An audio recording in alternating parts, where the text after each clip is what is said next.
Un millionnaire arrogant a humilié la nounou enceinte devant tout le monde. Mais la jeune femme cache un secret qui pourrait détruire sa fortune.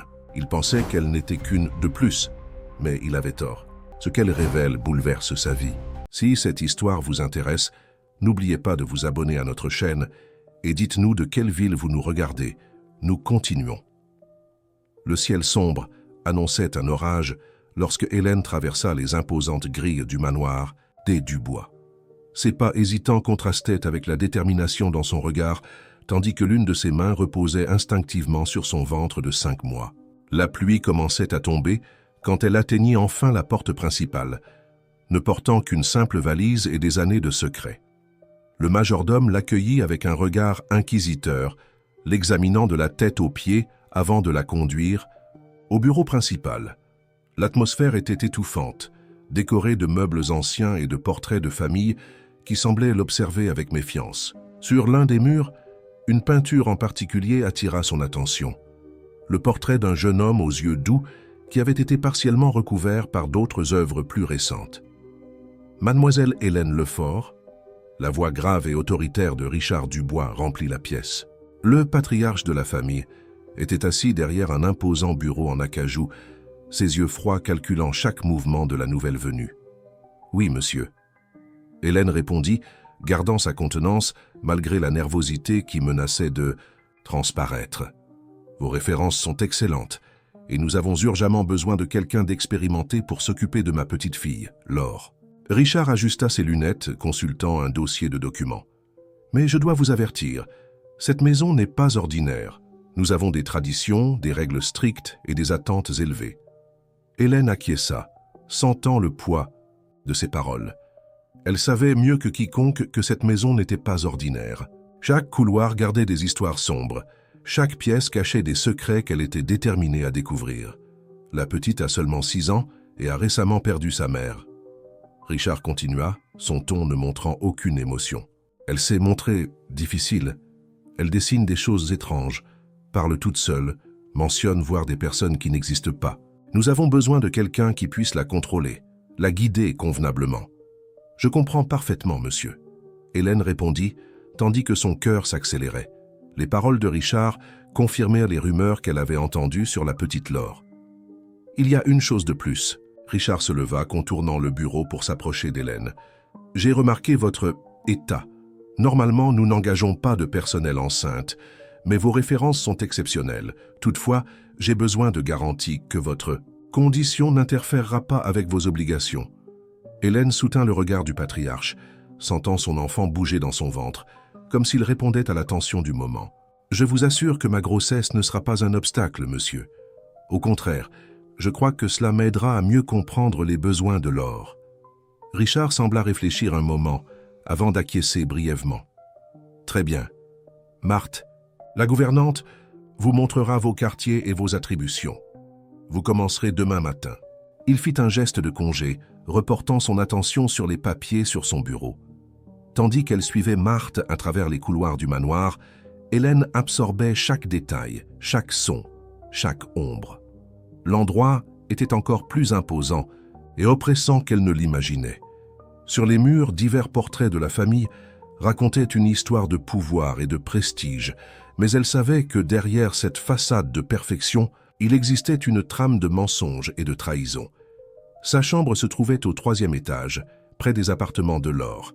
C'était une pièce simple mais confortable, avec une petite fenêtre donnant sur l'arrière de la propriété. Pendant qu'elle défaisait sa valise, Hélène laissa une unique larme couler sur son visage, l'essuyant rapidement.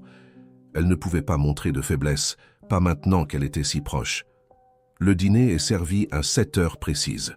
Marthe l'informa, debout à la porte. « Laure peut être imprévisible avec le nouveau personnel, faites attention. » Avec ces paroles énigmatiques, la gouvernante se retira, laissant Hélène seule avec ses pensées. Assise au bord du lit, elle sortit de sa valise une vieille photo jaunie. On y voyait un jeune homme souriant, les mêmes yeux doux que ceux du portrait partiellement caché dans le bureau. Caressant son ventre, Hélène murmura « Nous sommes là, mon amour.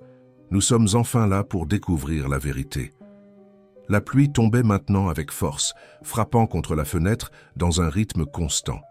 Hélène rangea la photo dans Un endroit sûr, et commença à organiser ses affaires, se préparant pour les jours à venir. Elle savait que sa véritable mission ne faisait que commencer, et que chaque pas dans ce manoir devrait être fait avec une extrême prudence. L'avenir de son enfant et la vérité sur l'homme qu'elle aimait en dépendaient. La première rencontre avec Laure eut lieu le lendemain matin, au milieu du jardin d'hiver du manoir. La fillette était assise par terre, entourée de papiers et de crayons de couleur, complètement absorbée par ses dessins. Hélène s'approcha doucement, observant comment les cheveux dorés de l'enfant brillaient sous la lumière qui traversait le toit de verre. « Bonjour, Laure. » Hélène dit doucement, s'asseyant à côté de la petite. « Je suis Hélène, ta nouvelle gouvernante. » Laure ne répondit pas immédiatement, continuant à dessiner avec intensité. Ses petits doigts serrèrent le crayon avec une force inutile, déchirant presque le papier. Après quelques minutes de silence, elle leva enfin les yeux, profonds, et mystiques comme un océan inexploré. « Tu peux le voir, toi aussi ?» La question sortit comme un murmure, tandis que Laure glissait un de ses dessins vers Hélène. Le cœur d'Hélène faillit s'arrêter en observant l'illustration. C'était un homme, dessiné avec la simplicité caractéristique d'une enfant de 6 ans. Mais il y avait quelque chose de troublant, de familier dans cette figure. Il était assis dans un endroit sombre, apparemment seul, avec des larmes aux yeux. « Qui est-ce, Laure ?» Hélène demanda, essayant de contrôler le tremblement dans sa voix. « Le monsieur triste de l'étage du dessous. » Laure répondit naturellement, commençant déjà un autre dessin. « Il pleure beaucoup la nuit. Personne ne me croit quand j'en parle, mais je sais qu'il existe. » Hélène sentit son bébé bouger, comme s'il répondait à la révélation de la petite fille. Avec précaution, elle glissa le dessin dans sa poche, déterminée à l'examiner plus tard. « Pourquoi penses-tu qu'il est triste, Laure ?»« Parce qu'il ne peut pas sortir, et parce qu'il ressent le manque de quelqu'un. » La fillette arrêta de dessiner, regardant directement Hélène. « Comme toi. » La déclaration prit Hélène par surprise. Il y avait une sagesse déconcertante. Dans les yeux de cet enfant, une perception qui dépassait son âge. Avant qu'elle ne puisse répondre, elles furent interrompues par l'arrivée de Marthe. Le petit déjeuner est servi. La gouvernante annonça, lançant un regard désapprobateur vers les papiers éparpillés sur le sol. « Laure, combien de fois t'ai-je dit de ne pas faire ce désordre? Et ces dessins, ton grand-père n'aimera pas ça du tout. » « Je m'occupe de tout ranger. » Hélène s'offrit, commençant à rassembler les papiers. Elle remarqua qu'il y avait plusieurs autres dessins similaires, des figures solitaires dans des espaces sombres, toujours avec des expressions de tristesse. Pendant le petit déjeuner, Hélène observa la dynamique familiale. Richard était assis en bout de table, absorbé par son journal, adressant à peine un regard à sa petite fille. Laure, quant à elle, jouait avec sa nourriture, jetant occasionnellement des regards vers un couloir spécifique qui menait à une zone apparemment fermée de la maison. « Laure, mange correctement. » La voix de Richard était sévère, faisant se recroqueviller la petite fille. « Et arrête de regarder ce couloir, je t'ai déjà dit que cette zone est interdite. » Hélène enregistra mentalement l'information. Ce couloir qui attirait tant l'attention de Laure pourrait être la clé pour commencer son enquête. Après le petit déjeuner, tout en accompagnant Laure dans ses leçons, Hélène tenta d'obtenir plus d'informations. « Tu aimes explorer la maison, Laure ?» La fillette acquiesça, baissant la voix comme si elle partageait un secret. « Il y a des endroits où grand-père ne permet pas d'aller. Il dit que c'est dangereux, mais j'y suis déjà allé. Et je l'ai vu. »« Qui, ma chérie ? Le monsieur ?»« Triste. Il est dans l'ancienne cave, derrière la grande porte en fer. Parfois, quand tout le monde dort, je l'entends chanter doucement. » Hélène sentit un frisson parcourir son échine. La description de Laure coïncidait avec des souvenirs qu'elle gardait, la voix douce chantant dans des moments de tristesse, une habitude qu'elle connaissait si bien. Le soir, après avoir mis Laure au lit, Hélène resta dans sa chambre, examinant le dessin que la fillette avait fait. Plus elle le regardait, plus elle était certaine. Cette figure triste, prisonnière de l'obscurité, avait une ressemblance indéniable avec l'homme de la photo qu'elle portait sur elle. L'homme que tous croyaient mort, mais qui, selon les paroles innocentes d'une enfant, pourrait être plus proche qu'on ne l'imaginait. Le cœur battant, Hélène prit une décision. Elle devait trouver un moyen d'accéder à cette cave. Si Laure disait la vérité, s'il y avait vraiment quelqu'un retenu là-bas, Son enfant bougea à nouveau dans son ventre, comme s'il approuvait ses pensées. Elle caressa son ventre, murmurant une promesse silencieuse.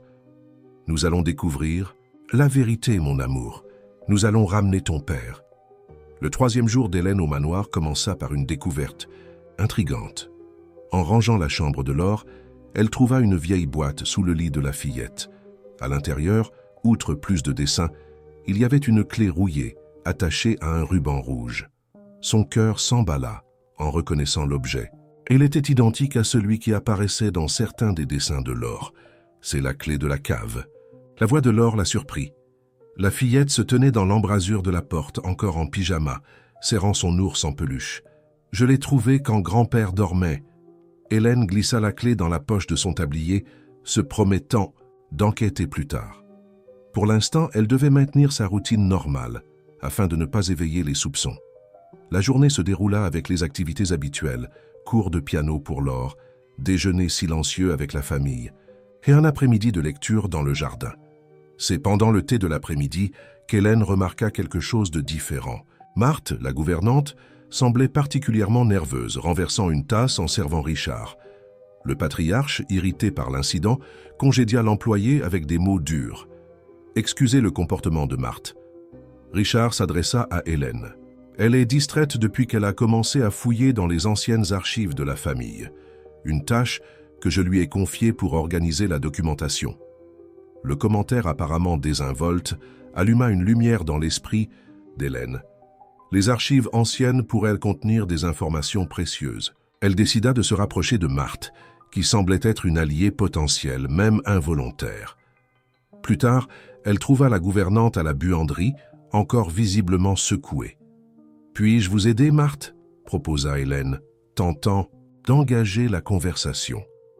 La femme plus âgée hésita, regardant autour d'elle comme pour vérifier qu'elles étaient bien seules. « Il y a des choses dans cette maison, des choses qui ne devraient pas être découvertes. » Marthe chuchota, ses mains tremblant légèrement. « Vous êtes nouvelle ici, jeune fille. Faites attention à ce que vous cherchez. »« De quoi parlez-vous » Hélène insista doucement. Marthe sortit un papier plié de sa poche, le remettant discrètement à Hélène. « J'ai trouvé ça aujourd'hui, parmi les anciens documents. J'aurais dû le remettre à Monsieur Richard, mais quelque chose m'a dit de ne pas le faire. » C'était une vieille photographie jaunie par le temps. Elle montrait une jeune domestique du manoir, son visage étonnamment familier pour Hélène. Au verso, il y avait une date et un nom. Marie Lefort, 1990. Lefort. Hélène murmura, sentant son monde tourner. C'était son nom de famille. La femme sur la photo avait ses mêmes yeux, son même sourire. Elle a travaillé ici pendant des années. Marthe continua, baissant encore la voix. Jusqu'à disparaître mystérieusement, enceinte. Personne n'a jamais su ce qui lui était arrivé, ni à elle ni au bébé. Hélène sentit son propre enfant bouger, comme s'il répondait à la révélation. Ses mains tremblaient en rangeant la photographie. Serait-ce possible? Sa mère, qu'elle n'avait jamais connue, aurait-elle un lien avec cette maison? Le reste de l'après-midi passa comme un flou. Hélène parvenait à peine à se concentrer sur ses tâches, son esprit rempli de questions sans réponse. Pendant le dîner, elle observa Richard avec un regard nouveau, cherchant dans ses traits une quelconque trace de reconnaissance, une réaction en la voyant qui pourrait confirmer ses soupçons. Le soir, après avoir mis Laure au lit, Hélène attendit que tout le monde se retire. Avec la clé trouvée plus tôt dans sa poche et la photographie de Marie Lefort gardée contre sa poitrine, elle décida qu'il était temps d'explorer la cave. Le couloir menant à la zone interdite était sombre et silencieux. Hélène marchait avec une extrême précaution, consciente que chaque pas pourrait alerter les habitants de la maison. En arrivant à la porte de fer mentionnée par Laure, son cœur battait si fort qu'elle craignait que le son ne résonne contre les murs. La clé s'inséra parfaitement dans la serrure. Avec un clic doux, la porte s'ouvrit, révélant un escalier qui descendait dans l'obscurité. Hélène alluma la petite lampe torche qu'elle avait apportée, éclairant les marches usées. La cave était plus grande qu'elle ne l'avait imaginé, divisée en plusieurs petites salles. L'air était lourd, chargé d'odeurs de moisissure et d'abandon. Sur l'un des murs, elle trouva des traces de griffures. Quelqu'un avait compté les jours là-bas, faisant des marques sur la surface rugueuse. C'est alors qu'elle l'entendit. Un son presque imperceptible, comme un murmure ou une respiration. Cela venait de derrière l'une des portes latérales. Hélène s'approcha, son cœur s'arrêtant presque quand elle identifia une mélodie familière. La même chanson qu'elle entendait dans les moments les plus heureux de son passé. Avant qu'elle ne puisse enquêter davantage, un bruit à l'étage l'a mis en alerte. Quelqu'un s'était réveillé. Le cœur battant, Hélène refit rapidement ses pas, fermant la porte de la cave et rangeant la clé. Elle réussit à retourner dans sa chambre quelques secondes avant d'entendre des pas dans le couloir. Allongée, dans son lit, tremblant d'adrénaline et des découvertes de la nuit, Hélène caressa son ventre. « Nous sommes proches, mon amour », murmura-t-elle à son enfant, si proche de découvrir toute la vérité. Le lendemain matin apporta un changement significatif au manoir. Richard annonça pendant le petit déjeuner que sa sœur, Béatrice, viendrait passer quelque temps avec eux.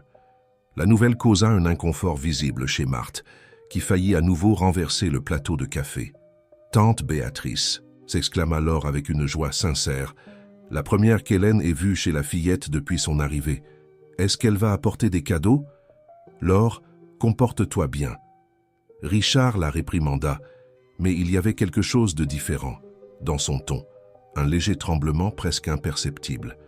Béatrice vient pour le travail. Elle est journaliste et recherche l'histoire d'anciennes familles de la région. Hélène remarqua l'échange de regards entre Richard et Marthe. Il y avait de la tension dans l'air, comme si l'arrivée de Béatrice représentait une sorte de menace. Elle décida d'être encore plus attentive. Pendant la matinée, en supervisant les leçons de Laure, Hélène remarqua que la fillette était particulièrement bavarde au sujet de sa tante. « Tante Béatrice m'écoute toujours », commenta Laure, dessinant une autre de ces mystérieuses figures. « Elle me croit quand je parle du monsieur triste. »« Et quoi d'autre lui racontes-tu » demanda Hélène avec désinvolture, s'asseyant à côté de la fillette. « À propos des voix que j'entends la nuit, à propos des papiers que grand-père brûle dans la cheminée quand il pense que personne ne regarde. » Laure continua à dessiner, ajoutant maintenant une figure féminine à côté de l'homme triste. Tante Béatrice dit que je suis très observatrice. La conversation fut interrompue par l'arrivée de Marthe, qui semblait plus agitée que d'habitude. « Hélène, j'ai besoin de votre aide à la bibliothèque. Monsieur Richard veut que nous organisions certains documents avant l'arrivée de Madame Béatrice. » Dans la bibliothèque, Hélène trouva plusieurs boîtes de documents éparpillés. Marthe ferma la porte et, s'assurant qu'elles étaient seules, commença à parler à voix basse. Il y a 15 ans, Béatrice était une jeune journaliste d'investigation. Elle a commencé à enquêter sur des disparitions mystérieuses liées à des familles influentes. C'est alors que Marthe hésita, regardant nerveusement vers la porte.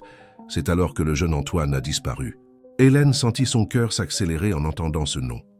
Antoine, l'homme qu'elle aimait, le père de son enfant, celui qu'on supposait mort dans un accident en mer.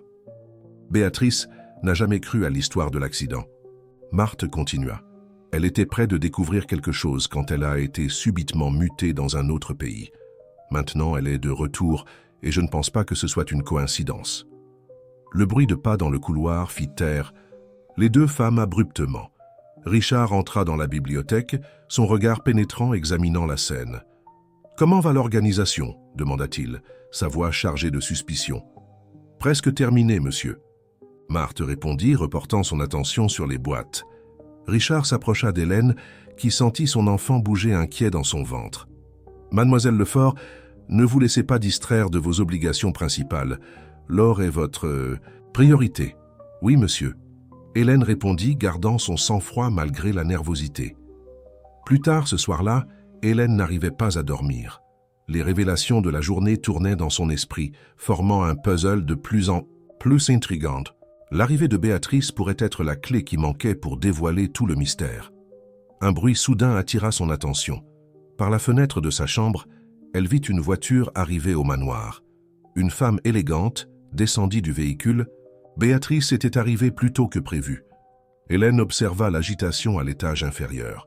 À travers l'entrebâillement de sa porte, elle vit Richard descendre précipitamment les escaliers pour accueillir sa sœur. La conversation entre eux, bien qu'étouffée par la distance, semblait tendue. « Tu ne peux pas empêcher la vérité. Pour toujours, Richard. » La voix de Béatrice, ferme et claire, monta dans les escaliers. 15 ans ont passé, il est temps d'affronter le passé. Ne te mêle pas d'affaires qui ne te concernent pas. La réponse de Richard sonna comme une menace. Toutes les affaires qui impliquent la justice me concernent. Béatrice rétorqua. Et tu sais très bien que j'ai suffisamment de preuves cette fois. Hélène ferma silencieusement la porte, son cœur battant à toute vitesse. Béatrice n'était pas là simplement pour une visite familiale. Elle poursuivait une enquête interrompue il y a 15 ans. Une enquête qui pourrait enfin mettre au jour la vérité sur la disparition d'Antoine. Allongée dans son lit, Hélène caressa son ventre, sentant les mouvements de son enfant. « Les pièces s'assemblent, mon amour, murmura-t-elle. Ta tante Béatrice est venue nous aider, même sans le savoir. Maintenant, plus que jamais, nous devons être forts et prudents. » La première rencontre entre Hélène et Béatrice eut lieu dans le jardin d'hiver à l'heure du thé. Laure jouait parmi les fleurs tandis que les deux femmes échangèrent des regards chargés de sens. Béatrice avait les mêmes yeux perspicaces qu'Hélène avait vus sur les vieilles photos d'Antoine, un regard qui semblait voir au-delà des apparences. « Alors, vous êtes la nouvelle gouvernante de Laure ?» Béatrice commenta, sa voix mélodieuse, portant une note de curiosité. « Timing intéressant pour commencer à travailler ici. » Hélène sentit le poids de ces mots. « Parfois, le destin nous guide vers les bons endroits, même si au départ, nous ne comprenons pas pourquoi. » Le destin ou d'autres motivations? Béatrice sourit énigmatiquement, sortant de son sac un petit carnet de notes. « Voyez-vous, Hélène, j'écris un livre sur l'histoire des familles traditionnelles. C'est fascinant comme certaines coïncidences se répètent à travers les générations. » Laure, qui jusque-là était absorbée par ces jeux, s'approcha soudainement. « Tante Béatrice, j'ai montré à Hélène les dessins du monsieur triste. Elle aussi veut l'aider. » Le silence qui suivit fut dense. Béatrice ferma lentement son carnet, son regard fixé sur Hélène. « Laure, ma chérie, pourquoi n'irais-tu pas chercher tes dessins les plus récents pour me les montrer ?» Dès que la fillette s'éloigna, Béatrice se pencha en avant, baissant la voix. « Il y a 15 ans, un jeune homme a disparu dans cette maison. L'affaire a été classée comme un accident, mais il y a des gens qui n'ont jamais accepté cette version. Des gens qui ont continué à chercher, à enquêter, à relier les points. » Hélène sentit son enfant bouger, comme s'il répondait à la tension du moment. Et qu'ont découvert ces personnes, des documents disparus, des témoins qui ont soudainement changé leurs histoires. Une employée enceinte qui a mystérieusement disparu à la même période. Béatrice fit une pause significative. « Marie Lefort, ce nom signifie-t-il quelque chose pour vous ?» Le cœur d'Hélène s'accéléra. « Pourquoi me racontez-vous cela ? Parce que vous n'êtes pas ici seulement pour l'emploi, n'est-ce pas? Votre nom de famille, votre grossesse, la façon dont vous regardez le portrait d'Antoine dans le bureau, je ne crois pas aux coïncidences, Hélène Lefort. » À ce moment, Laure revint avec ses dessins, interrompant la conversation. Mais quelque chose avait changé entre les deux femmes. Une alliance silencieuse s'était formée. Pendant le dîner ce soir-là, la tension était palpable. Richard observait chaque mouvement de Béatrice avec une méfiance à peine dissimulée. La journaliste, pour sa part, menait la conversation avec brio, posant des questions apparemment innocentes sur l'histoire de la famille. « Je me souviens de quand ils ont rénové cette salle à manger », commenta Béatrice de façon désinvolte. « C'était juste après, après l'incident avec Antoine. Un changement nécessaire selon ce que tu as dit à l'époque, Richard. »« Certains changements sont nécessaires pour aller de l'avant », répondit sèchement Richard. « Tout passé n'a pas besoin d'être remué, Béatrice.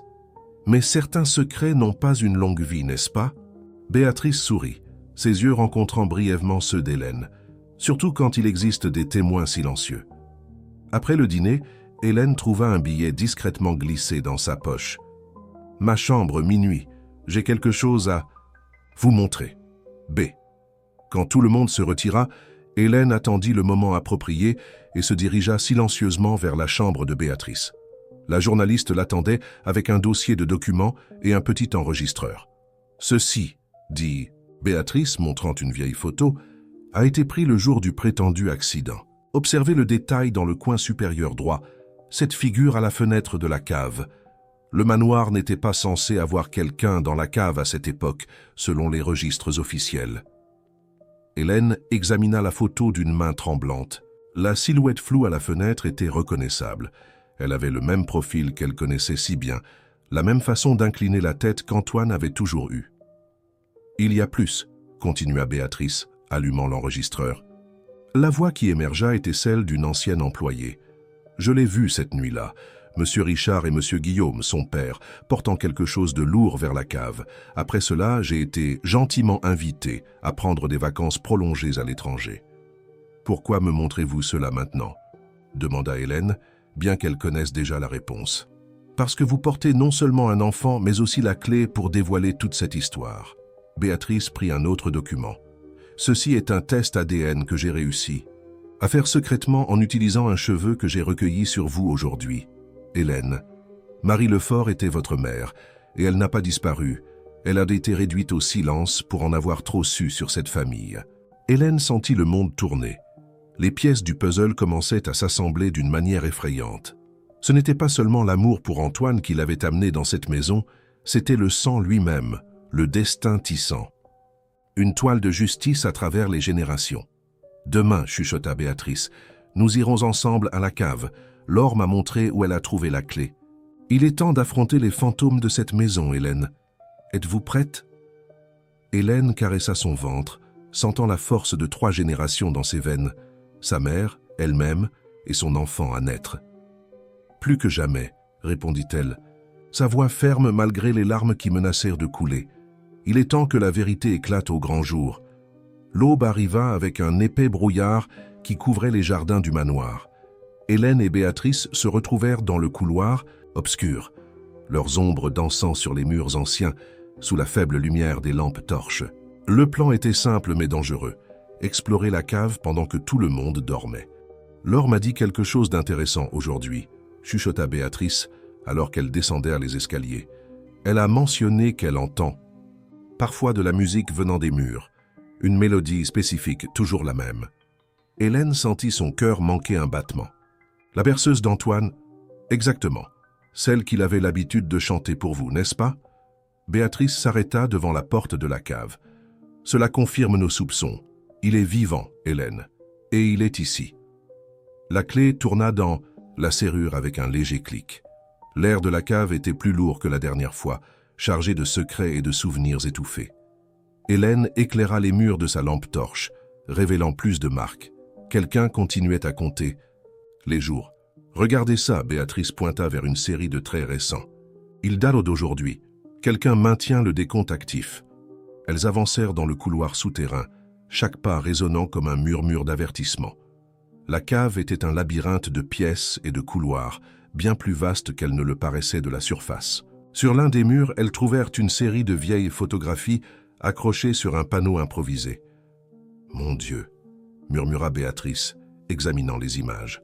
« Ce sont toutes des employés qui ont travaillé ici, y compris votre mère, Hélène. » Les photos racontaient une histoire silencieuse de femmes qui étaient passées par le manoir, toutes avec des expressions similaires d'appréhension sur leur visage. Sur l'une d'elles, Marie Lefort souriait timidement, une main posée sur son ventre dans un geste protecteur qu'Hélène reconnut en elle-même. Un bruit soudain les figea. Il venait de derrière une lourde porte au bout du couloir. Hélène s'approcha, son cœur battant si fort qu'il semblait vouloir s'échapper de sa poitrine.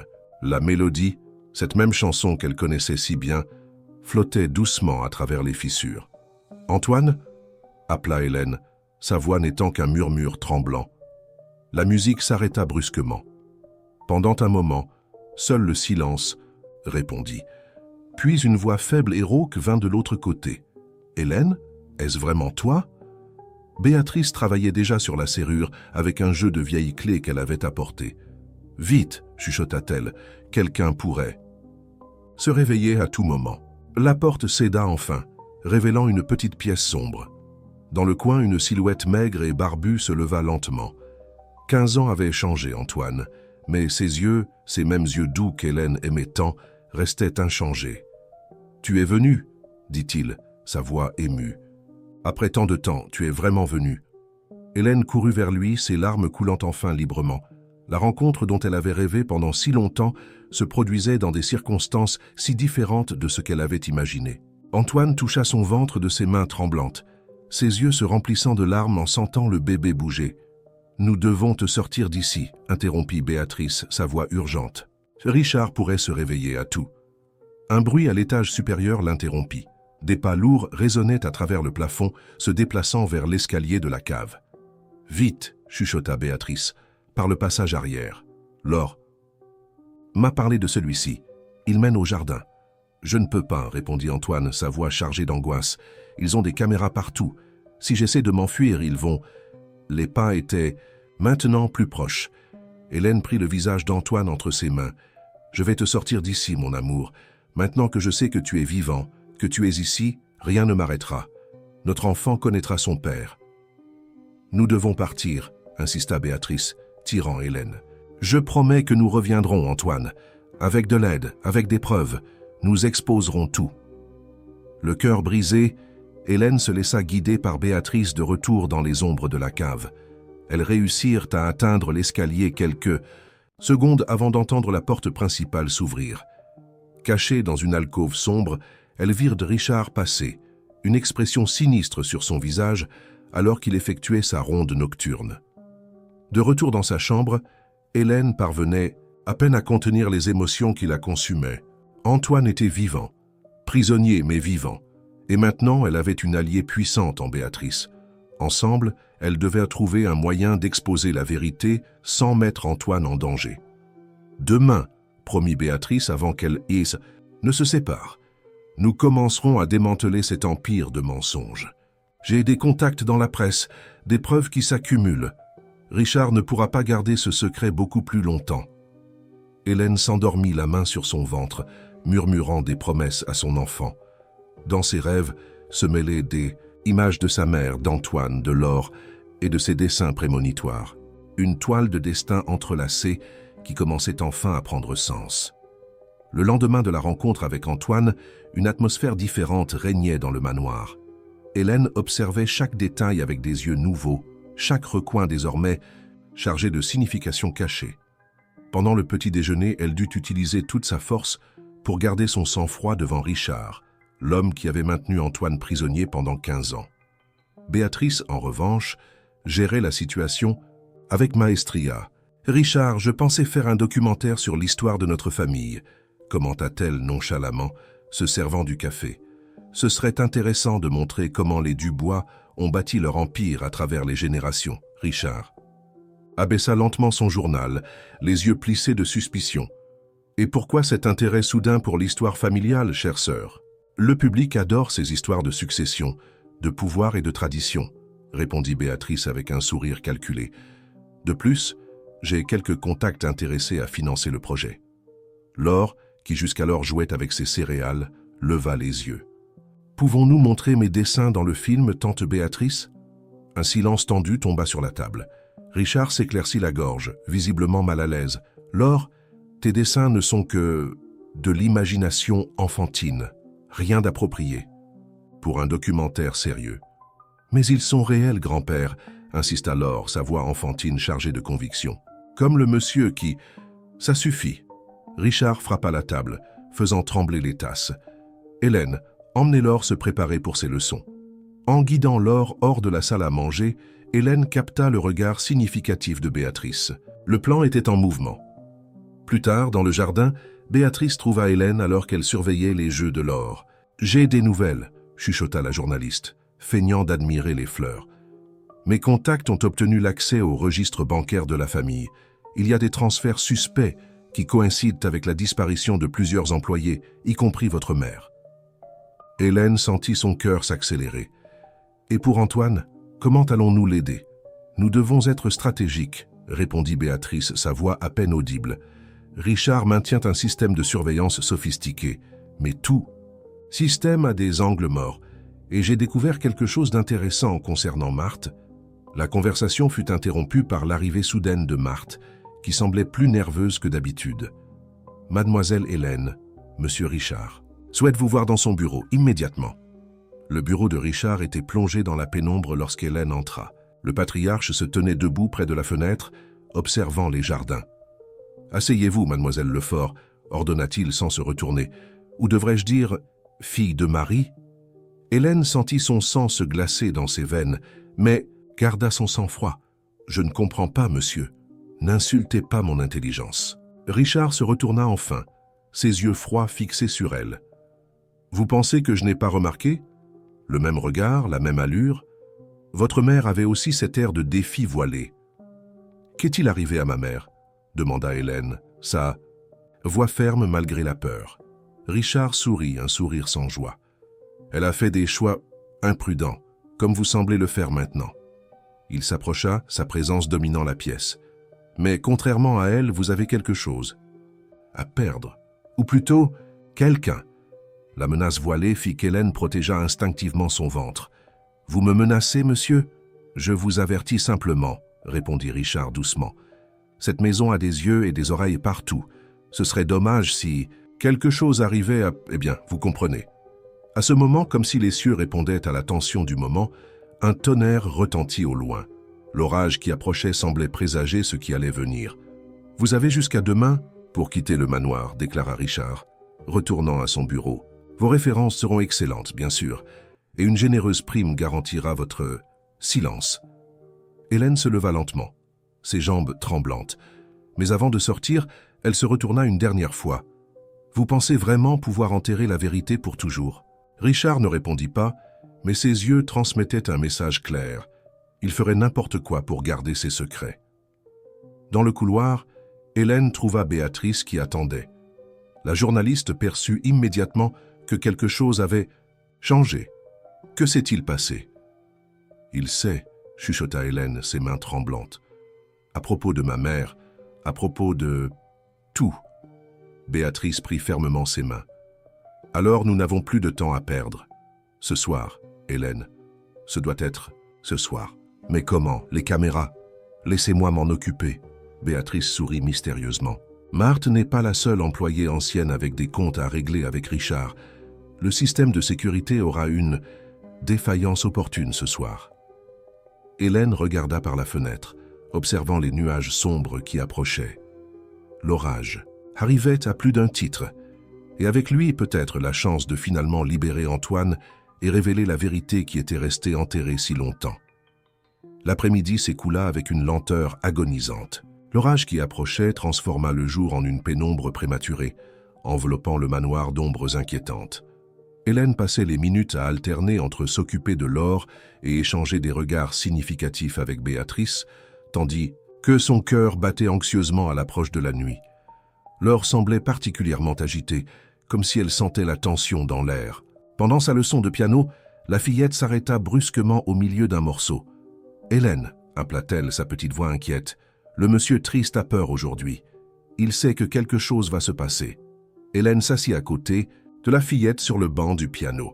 « Comment le sais-tu, ma chérie ?»« Je le sais toujours, » répondit simplement Laure, ses doigts jouant avec les touches. « Parfois, quand tout le monde dort, je descends et je parle avec lui par la porte. Il m'a appris cette musique. » Elle commença à jouer la même mélodie qu'Antoine avait l'habitude de chanter. Le son attira Marthe qui entra dans la pièce avec une expression troublée. « Laure, assez de piano pour aujourd'hui. C'est l'heure de ton bain. » Avant qu'Hélène ne puisse protester, Béatrice apparut à la porte. « Je vais emmener Laure prendre son bain. Hélène, pourriez-vous m'aider à prendre quelques affaires dans ma voiture? J'ai apporté du matériel pour le documentaire. » Dans le jardin, protégé par le bruit du vent qui s'intensifiait, Béatrice révéla son plan. Le système de sécurité sera désactivé à 23 heures pendant le changement de garde. Nous aurons exactement 15 minutes avant qu'il ne remarque la panne. Comment avez-vous obtenu cela? Le fils de l'ancien garde travaille dans l'entreprise qui maintient le système. Il n'a jamais oublié comment son père a été licencié après avoir questionné la disparition d'Antoine. Hélène regarda le manoir imposant, ses fenêtres, assombries contre le ciel orageux. « Et après, où irons-nous ?»« J'ai un endroit sûr préparé, » assura Béatrice. « Et plus important encore, j'ai une équipe de journalistes prête à tout diffuser en direct dès que nous donnerons le signal. Richard ne pourra pas étouffer l'affaire cette fois. » Un tonnerre particulièrement fort fit sursauter les deux femmes. La pluie commença à tomber, d'abord en gouttes éparses, puis en rideaux denses qui trempèrent rapidement le jardin. De retour au manoir, Hélène trouva Richard dans le couloir principal, observant l'orage à travers les hautes fenêtres. Un instant, leurs regards se croisèrent dans le reflet du verre. « Vous savez, Hélène, dit-il sans se retourner, j'ai toujours admiré votre mère. Elle avait le même regard déterminé que vous. Dommage qu'elle n'ait pas su s'adapter aux circonstances. » « Qu'est-il exactement arrivé à ma mère ?» demanda Hélène, sa voix tremblant légèrement. Richard se retourna enfin, son visage partiellement éclairé par un éclair. « Disons qu'elle a fait un long voyage, très long. » Son sourire froid fit frissonner Hélène. « Parfois, il vaut mieux accepter le destin qui nous est offert. Vous avez encore cette chance. » Avant qu'Hélène ne puisse répondre, Laure apparut en courant dans le couloir, tenant un nouveau dessin. « Hélène, regarde, je t'ai dessiné toi, le monsieur triste et le bébé. » Richard arracha violemment le papier des mains de sa petite fille, le froissant. « Assez de ces bêtises, dans ta chambre maintenant. » Laure se mit à pleurer, courant dans les bras d'Hélène. La scène fut interrompue par Béatrice, qui apparut comme une salvation. « Viens, Laure, » appela-t-elle doucement. « Je vais te raconter une histoire avant de dormir. » Quand ils furent à nouveau seuls, Richard s'approcha d'Hélène, sa voix basse et menaçante. « Ne testez pas ma patience. Vous n'avez aucune idée de ce dont je suis capable pour protéger cette famille. »« Famille ?» répondit Hélène, trouvant du courage dans son indignation. « Vous avez détruit votre propre famille. » L'espace d'un instant, quelque chose qui ressemblait à de la douleur traversa le visage de Richard. Mais bientôt son masque de froideur reprit sa place. Parfois, des sacrifices sont nécessaires. Souvenez-vous, jusqu'à minuit pour décider. Après cela, je ne répondrai pas des conséquences. Hélène l'observa s'éloigner dans le couloir, sa silhouette découpée par les éclairs qui étaient maintenant constants. Dans son ventre, son enfant bougea vigoureusement, comme s'il protestait contre les menaces voilées. À l'étage supérieur, elle pouvait entendre la voix de Béatrice racontant une histoire à Laure. Plus bas, elle savait qu'Antoine attendait dans sa prison souterraine. Et quelque part, les fantômes du passé, sa mère, l'ancienne gouvernante, toutes les autres femmes réduites au silence, semblaient murmurer à travers les murs du manoir. L'orage grondait dehors, mais la véritable tempête ne faisait que commencer. Dans quelques heures, tous les secrets enterrés pendant tant d'années allaient être révélés. Hélène caressa son ventre, chuchotant une promesse. « Ce soir, mon amour, ce soir nous allons libérer ton père et rendre justice à tous ceux qui ont été réduits au silence. » 11 heures du soir. L'orage continuait à châtier le manoir de sa fureur implacable. Hélène attendait dans sa chambre, chaque minute semblant une éternité.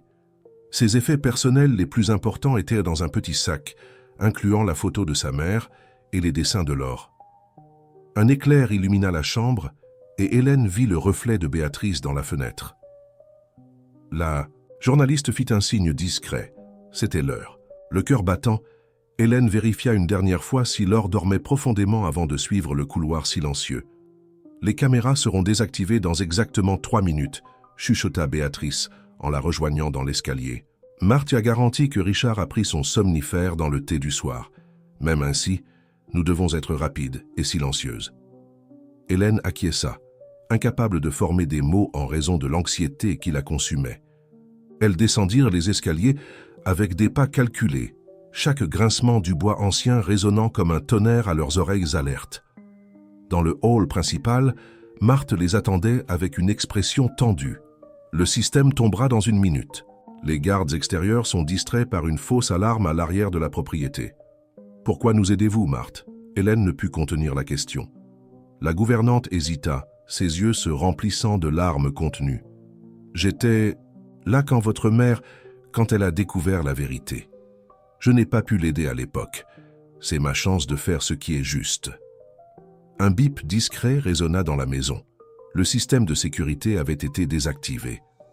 Les 3 femmes se déplacèrent rapidement vers la cave, leurs ombres dansant sur les murs à la lumière des éclairs qui pénétraient par les fenêtres. La porte de la cave n'avait jamais semblé si lourde qu'en cette nuit. Hélène avançait, en tête, guidée par la mémoire récente du chemin jusqu'à la cellule d'Antoine. L'air humide du sous-sol semblait plus dense, chargé du poids de 15 ans de secrets. « Antoine ?» Hélène appela doucement en atteignant la porte familière. « Nous sommes là pour te sortir. » « Hélène ?» Sa voix sonna plus forte cette fois, plus vivante. « Attention, ils peuvent... » « Les caméras sont désactivées, » interrompit Béatrice. travaillant déjà sur la serrure avec ses clés. Nous avons 12 minutes avant que le système ne revienne. La porte s'ouvrit avec un gémissement métallique. Antoine était debout, ses yeux brillant dans l'obscurité comme deux flammes d'espoir. Hélène courut dans ses bras, sentant son enfant bouger entre eux, comme s'il reconnaissait le moment. « Nous devons partir », pressa Marthe, sa voix tremblante. « La voiture attend à l'arrière. » Le groupe commença à se déplacer rapidement dans le couloir sombre, Antoine appuyé sur Hélène et Béatrice. 15 ans d'enfermement avaient prélevé leur tribut sur son corps, mais ses yeux conservaient la même détermination dont Hélène se souvenait. Ils atteignaient presque l'escalier, quand un son glaça leur cœur, des pas à l'étage supérieur. « Impossible », murmura Marthe terrifiée. Le somnifère aurait dû. « Cherchez-les !» La voix de Richard tonna au-dessus d'eux. « Ils ne peuvent pas s'échapper. »« Par ici !» Béatrice indiqua une porte latérale. « Il y a un passage, ancien qui mène au jardin. Laure me l'a montré dans ses dessins. » Ils coururent dans le nouveau couloir, le son des pas et des voix s'intensifiant derrière eux. Le passage était étroit et humide, couvert de toiles d'araignée et de décennies d'abandon. Antoine trébucha plusieurs fois, mais Hélène le maintint fermement, refusant de le laisser tomber. « Ils sont dans le tunnel !» La voix d'un des gardes résonna au loin. Des lumières de lampes torches commencèrent à danser sur les murs derrière. « Presque là !» haleta Béatrice, poussant une porte rouillée qui révéla la nuit orageuse. La pluie les accueillit avec toute sa force, les trempant en quelques secondes. Le jardin était méconnaissable dans l'obscurité, transformé en un labyrinthe d'ombre par la tempête. La voiture est juste là. Marthe pointa vers une silhouette sombre au-delà des buissons. Mais avant qu'ils ne puissent l'atteindre, un cri d'enfant déchira la nuit. « Hélène !» La voix de Laure retentit du 2e étage du manoir. La fillette était penchée à la fenêtre de sa chambre, ses yeux écarquillés de peur. « Laure ! Non !» cria Hélène, son cœur partagé entre la fillette qu'elle avait appris à aimer et l'homme qu'elle devait sauver. « Allez-y !» ordonna Marthe, courant déjà vers la maison. « Je m'occupe de Laure. » C'est à ce moment que les projecteurs du jardin s'allumèrent, transformant la nuit en jour. Richard se tenait sur la véranda, sa silhouette imposante se découpant contre la lumière, comme un roi cruel dans son château assiégé. « C'est fini !» Sa voix tonna au-dessus de la tempête. « Vous n'avez nulle part où aller. » La pluie tombait, impitoyablement, tandis qu'Hélène, Antoine et Béatrice se retrouvaient piégés dans le jardin. Richard descendait lentement les marches de la véranda, suivi par 2 gardes de sécurité. Le sourire sur son visage était celui d'un triomphe cruel. « Vous avez vraiment cru que vous pourriez me tromper? Que je ne remarquerais pas vos plans? » Pathétique. Il s'arrêta à quelques mètres d'eux, protégé par un parapluie noir. « Antoine, mon cher beau-fils, 15 ans n'ont pas suffi pour que tu apprennes ta leçon. »« C'est la seule leçon que j'ai apprise, » répondit Antoine, sa voix rauque mais ferme, « concerne la profondeur de ta cruauté, Richard. » Hélène tenait Antoine fermement, le sentant trembler, de colère ou de faiblesse, elle ne savait dire. Béatrice, quant à elle, maintenait un sourire énigmatique qui semblait profondément irriter Richard. « Pourquoi ce sourire, chère sœur ?» demanda Richard, sa voix distillant du venin. « Tu penses avoir gagné ?»« Non, Richard. » Béatrice répondit calmement, sortant un petit appareil de sa poche. « Je sais que j'ai gagné. » Un son familier déchira la nuit, le battement des pales d'un hélicoptère. Soudain, de puissants faisceaux de lumière descendirent du ciel, illuminant le jardin. Le logo d'une importante chaîne de télévision brillait sur le côté de « L'appareil, qu'est-ce que c'est ?» exigea Richard, sa contenance se brisant enfin. « Diffusion en direct », répondit Béatrice. « Chaque mot que tu prononces est entendu par des millions de téléspectateurs en ce moment même. Chaque menace, chaque aveu. » Comme pour confirmer ces paroles, plusieurs voitures de police commencèrent à entrer par les portails du manoir, leurs sirènes coupant la nuit orageuse. « Tu n'oserais pas !» Richard avança de façon menaçante, mais s'arrêta en voyant plus de journalistes surgir des coins du jardin, caméras protégées de la pluie, capturant chaque moment. « Si, j'oserais », continua Béatrice. « Et ce n'est pas tout. Laure ?» Sur la véranda, la petite Laure apparut aux côtés de Marthe, tenant une vieille boîte. « J'ai trouvé où grand-père gardait les papiers importants. dit-elle de sa voix enfantine, sous la lame de parquet qui bouge, comme dans mes dessins. Richard pâlit visiblement. « Laure, viens ici immédiatement. »« Non, grand-père. » La fillette répondit avec une fermeté surprenante. « Tu as fait du mal à beaucoup de gens. Le monsieur triste m'a tout raconté. » Marthe ouvrit la boîte, révélant des documents, des photos et une vieille cassette. « Les preuves que vous avez tenté de cacher toutes ces années, patron, y compris la confession enregistrée par l'ancienne gouvernante. » Hélène sentit Antoine serrer sa main. Les pièces du puzzle s'assemblaient enfin, la vérité émergeant comme une rivière retenue trop longtemps. « Vous n'avez aucune idée de ce que vous avez fait, » gronda Richard, sortant une arme de son veston. Les gardes, voyant les caméras, et la police reculèrent lentement. « Baissez cette arme, Richard. » La voix forte et autoritaire venait de l'entrée du jardin. Un homme grand et grisonnant avançait sous la pluie, suivi de plusieurs policiers. « Je suis l'inspecteur Martin, la maison est encerclée. »« Non !» cria Richard, son masque de sang-froid complètement brisé. « Vous ne comprenez pas. Tout ce que j'ai fait était pour protéger le nom de la famille, l'empire que nous avons construit. Un empire bâti sur des mensonges et de la cruauté, » déclara Antoine, sa voix chargée d'années de douleur contenue. « Sur la souffrance de personnes innocentes comme Hélène et sa mère. » Sa mère? Richard rit amèrement, l'arme tremblant dans sa main. Marie Lefort n'était qu'une employée fouineuse de plus qui... que vous avez fait taire, compléta. Béatrice, son doigt toujours sur le dispositif de transmission. Comme vous l'avez fait avec tant d'autres, mais cette fois, Richard, le silence est rompu. Les policiers s'approchaient prudemment, formant un cercle autour de Richard. L'inspecteur... Martin continuait d'avancer, sa voix ferme. « N'aggravez pas votre situation, c'est terminé. » Richard regarda autour de lui, se voyant encerclé non seulement par des policiers et des journalistes, mais par toutes les vérités qu'il avait tenté d'enterrer pendant si longtemps. Son regard croisa celui de Laure, toujours sur la véranda, ses petits yeux pleins de déception. L'arme glissa de sa main, tombant sur l'herbe trempée avec un bruit sourd. Au moment où les policiers l'atteignirent, ses jambes cédèrent et il tomba à genoux, vaincu non par la force, mais par le poids de ses propres crimes. Hélène serra Antoine dans ses bras, sentant leur enfant bouger entre eux comme s'ils célébraient ce moment de justice. La pluie continuait de tomber, mais elle semblait maintenant plus une bénédiction qu'une tempête, lavant des années de douleur et de secrets.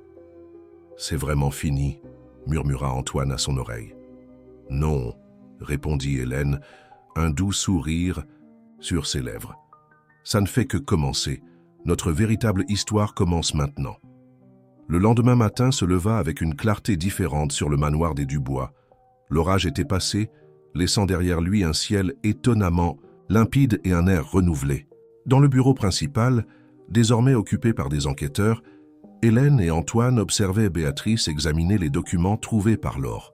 « Tout est encore plus profond que nous l'imaginions », commenta Béatrice, étalant des papiers sur l'ancien bureau de Richard.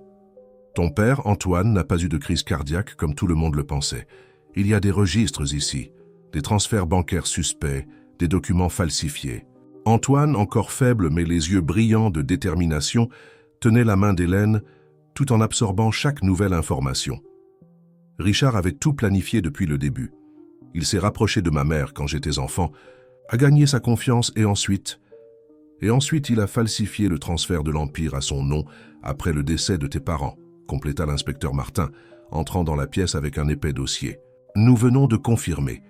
Ta signature a été falsifiée sur divers documents, Antoine. Richard préparait cela depuis des années. Hélène, assise à côté d'Antoine, sentait son enfant bouger avec agitation dans son ventre, comme s'il participait à ce moment de révélation.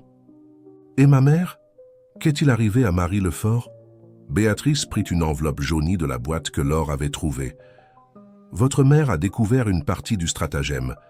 Elle travaillait dans l'aile administrative du manoir et a trouvé des documents compromettants. Quand elle a confronté Richard, il l'a menacé, compléta une voix âgée depuis la porte. C'était Marthe portant un plateau de thé. J'étais là cette nuit-là. Marie était enceinte de vous, Hélène.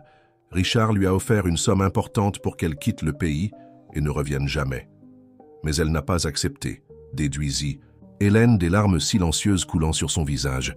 « Non », confirma Marthe, sa voix émue. « Marie était trop intègre pour être achetée. Elle a menacé de tout révéler. Le lendemain matin, elle avait disparu. Richard a fait courir l'histoire qu'elle s'était enfuie avec un amant, abandonnant sa fille nouveau-née. Antoine serra Hélène dans ses bras qui sanglotaient maintenant ouvertement. « C'est pour ça que tu as été élevée dans un orphelinat. Pendant que j'étais emprisonnée ici en bas, ta mère était... » « Attendez, interrompit Béatrice, les yeux fixés sur un document. Il y a quelque chose ici. Un virement bancaire mensuel, toutes ces années, vers une clinique privée dans une ville de province. » L'inspecteur Martin prit le document. C'est yeux s'écarquillant. Cette clinique, nous avons déjà enquêté sur des cas liés à elle auparavant. Ils gardent des patients en état végétatif, des personnes qui officiellement n'existent plus. Hélène se leva brusquement, son cœur s'emballant. « Vous êtes en train de dire que ma mère pourrait être vivante, compléta Béatrice, prenant déjà son téléphone. Et si elle l'est, nous allons la trouver. Laure, qui était entrée silencieusement dans la pièce, s'approcha d'Hélène avec un autre de ses dessins. On y voyait une femme aux cheveux sombres qui souriait, entourée de fleurs. « J'ai rêvé d'elle hier soir », dit doucement la fillette. Elle était dans une chambre blanche attendant que quelqu'un la trouve. Antoine regarda la petite avec admiration. « Comment as-tu toujours su tout cela, Laure ?» La fillette haussa les épaules, un geste étonnamment mûr pour son âge. « Les murs de la maison me parlent. Ils racontent des histoires tristes qui doivent être entendues. » Béatrice, qui s'était éloignée pour passer des appels, revint avec un sourire plein d'espoir. « Une équipe est déjà en route vers la clinique.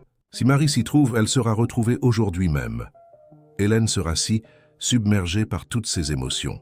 Antoine l'étreignit, murmurant à son oreille « Peu importe ce qui arrive, nous ne sommes plus seuls, plus jamais. » Le soleil du matin entrait par les hautes fenêtres du bureau, illuminant les documents éparpillés, preuve de décennies, de manipulation et de cruauté. Mais maintenant, dans cette lumière révélatrice, brillait aussi l'espoir de rédemption et de recommencement. Marthe, qui était restée silencieuse, s'approcha d'Hélène avec un petit paquet. « J'ai trouvé ceci parmi les affaires de votre mère. Je l'ai gardé toutes ces années en attendant le bon moment. » C'était un journal intime, ses pages jaunies par le temps, mais conservant encore l'écriture délicate de Marie Lefort. Elle écrivait à votre sujet, continua Marthe, sa voix douce, sur ses rêves pour l'avenir de la fille qu'elle portait, sur son espoir qu'un jour la vérité éclaterait. Hélène ouvrit le journal d'une main tremblante, son enfant bougeant dans son ventre comme s'il sentait l'importance du moment. Sur la première page, une phrase simple résumait toute la force de sa mère. La vérité ne peut pas être enterrée pour toujours. Un jour, elle fleurit, même sur le terrain le plus aride. Le trajet jusqu'à la clinique semblait interminable. Hélène tenait la main d'Antoine sur la banquette arrière de la voiture, tandis que Béatrice conduisait et que l'inspecteur Martin les suivait dans un autre véhicule. Laure avait insisté pour venir, disant qu'elle devait être là, et dormait maintenant paisiblement sur les genoux d'Hélène.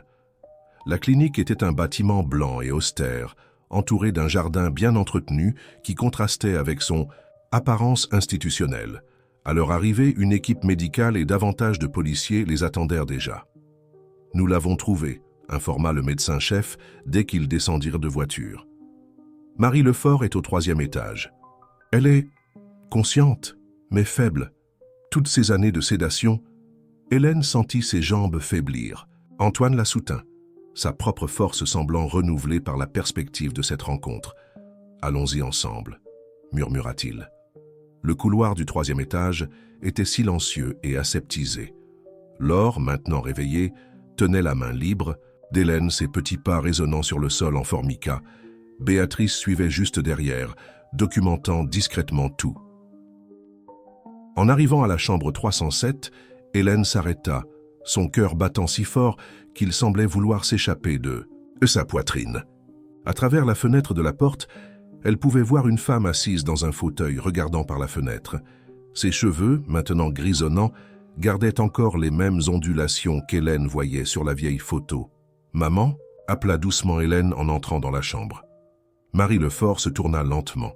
Ses yeux, bien que fatigués, possédaient toujours cette lueur de détermination que Marthe avait décrite. Quand son regard rencontra celui d'Hélène, des larmes commencèrent à couler sur son visage. « Ma petite fille » murmura-t-elle, sa voix rauque par le peu d'usage. « J'ai rêvé de ce moment tous les jours. » Hélène courut l'embrasser, prenant soin de ne pas la blesser. Le contact fit pleurer ouvertement les deux femmes, des années de séparation forcée se dissolvant en larmes de retrouvailles. « Tu es enceinte », constata Marie, touchant le ventre d'Hélène de mains tremblantes.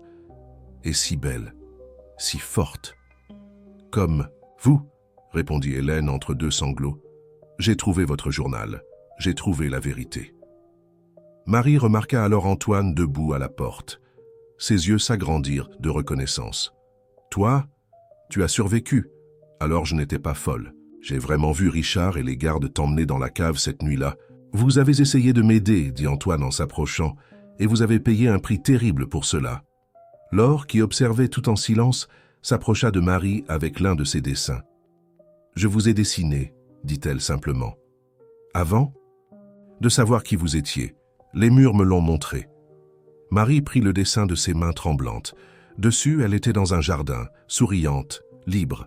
« Tu dois être Laure, dit-elle. Doucement. Ta mère, c'était une bonne personne, différente de ton père.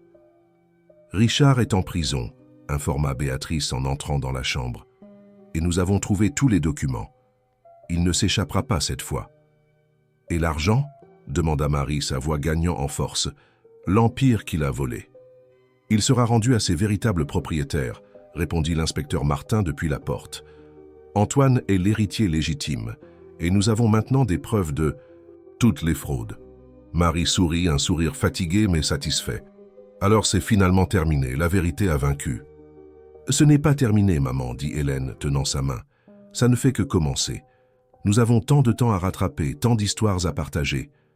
Et un petit-fils à connaître, compléta Marie, caressant à nouveau le ventre d'Hélène. Un nouveau départ pour notre famille. Laure monta sur le lit et se blottit contre Marie, comme si elle la connaissait depuis des années. Maintenant, vous pouvez me raconter de vraies histoires, dit-elle. Je n'ai plus besoin d'écouter les murs. Le soleil de l'après-midi entrait par la fenêtre de la chambre, baignant tout le monde dans une lumière dorée. À ce moment, Hélène sentit son enfant bouger une fois de plus, comme s'il célébrait aussi ses retrouvailles. Là, dans cette chambre d'hôpital, 3 générations se réunissaient.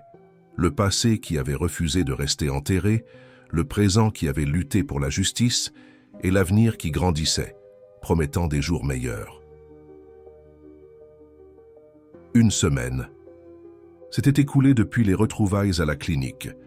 Le manoir des Dubois, autrefois sombre et oppressant, respirait désormais un air nouveau. Marie Lefort, encore en convalescence, occupait l'une des chambres principales, entourée de fleurs que Laure cueillait quotidiennement dans le jardin. Les médias continuaient à s'agiter autour de l'affaire. Béatrice coordonnait personnellement la couverture journalistique, s'assurant que l'histoire soit racontée avec dignité et respect. Les gros titres ne parlaient pas seulement du scandale, mais aussi de la force de l'amour et de la persistance de la vérité. Ce matin-là, Hélène aidait sa mère à s'installer sur la véranda où le doux soleil d'automne créait une atmosphère accueillante. Antoine les rejoignit, portant une vieille boîte trouvée dans le bureau de Richard. « J'ai trouvé d'autres documents, dit-il, s'asseyant à côté d'Hélène. Des registres d'autres familles, que Richard a lésés au fil des ans. D'autres histoires qui doivent être rectifiées. » Marie prit quelques papiers, ses yeux parcourant les pages avec une attention renouvelée. « Je reconnais certains de ces noms, des employés qui ont mystérieusement disparu, des familles qui ont tout perdu dans des négociations douteuses. Et nous aiderons chacun d'entre eux, déclara Béatrice, rejoignant le groupe sur la véranda. Le reportage spécial que nous préparons va tout exposer, chaque injustice, chaque vie affectée. Laure, qui jouait à proximité avec ses poupées, leva les yeux. Grand-père va rester longtemps en prison? Un silence délicat plana dans l'air. Hélène s'approcha de la fillette, choisissant ses mots avec soin. « Ah oui, ma chérie, ce qu'il a fait était très grave. Mais sais-tu ce qui est le plus important maintenant? Construire une nouvelle histoire, une histoire d'amour et de vérité. » « Comme l'histoire du bébé ?» demanda Laure, touchant le ventre d'Hélène qui était maintenant encore plus gros. « Exactement, » sourit Hélène. « Chaque jour est une nouvelle page dans cette histoire. » Marthe apparut, apportant un plateau de thé, son visage plus léger depuis que la vérité avait éclaté. « L'assistante sociale est ici, » annonça-t-elle. « Elle est venue discuter de la garde de Laure. La fillette courut immédiatement sur les genoux d'Hélène, ses yeux pleins d'inquiétude. « Je ne veux pas partir. »« Et tu ne partiras pas, mon amour. » Hélène l'étreignit. « Nous sommes ici pour parler de ton installation. Officielle avec nous, comme une famille. » Antoine s'agenouilla à côté d'elle. « Si tu le veux, bien sûr. Nous pourrions prendre soin de toi avec ton petit frère qui arrive. » Les yeux de Laure s'illuminèrent. « Vraiment? Je peux t'appeler papa? Et Hélène maman? » « Si c'est ce que ton cœur désire, » intervint doucement Marie, « et je serai ta grand-mère avec toutes les histoires que j'ai promis de raconter. » L'assistante sociale qui observait la scène depuis la porte sourit. « D'après ce que je vois, nous n'aurons pas de problème d'adaptation. Laure a clairement déjà trouvé sa place. » Béatrice fit une pause dans ses notes. « Vous savez, Hélène, je pensais, toute cette histoire, tout cet amour qui a survécu aux pires circonstances, les gens ont besoin de connaître ce côté aussi. » « Le côté de l'espoir, » compléta Antoine, entrelaçant ses doigts avec ceux d'Hélène. « De la justice qui, même en tardant, est finalement arrivée. » Marie s'installa confortablement dans son fauteuil, son visage illuminé par le soleil du matin. « Quand j'étais dans cette clinique, dans les moments de lucidité entre les médicaments, je rêvais de ceci. Pas de vengeance, mais du moment où la vérité nous libérerait, où nous pourrions simplement vivre. » Hélène sentit son enfant bouger, comme toujours dans les moments les plus significatifs. « Et maintenant, nous le pouvons, maman. Nous pouvons vivre, aimer, construire des souvenirs et dessiner des choses heureuses, » compléta Laure, prenant déjà ses crayons de couleur. « Je vais nous dessiner tous dans le jardin, avec le bébé. » Aussi, tandis que la fillette se concentrait sur son nouveau dessin, les adultes observaient la transformation du manoir. Les jardins, autrefois impeccablement taillés pour maintenir une apparence austère, fleurissaient maintenant avec plus de liberté. Les fenêtres, autrefois toujours fermées, laissaient entrer la brise et le soleil. Les murs, qui pendant si longtemps avaient gardé des secrets sombres, résonnaient maintenant de rires et de conversations. « Savez-vous ce que j'ai aussi trouvé dans les documents ?» commenta Béatrice, feuilletant son dossier. « Le projet original de cette maison. Avant toutes les modifications de Richard, elle avait été conçue pour être un lieu de rencontre, de célébration familiale. Il y avait même un salon de musique qui l'a transformé en bureau. « Nous pouvons récupérer cela, » suggéra Antoine, ses yeux brillants de possibilités. « Transformer chaque espace sombre en quelque chose de lumineux. La cave, par exemple.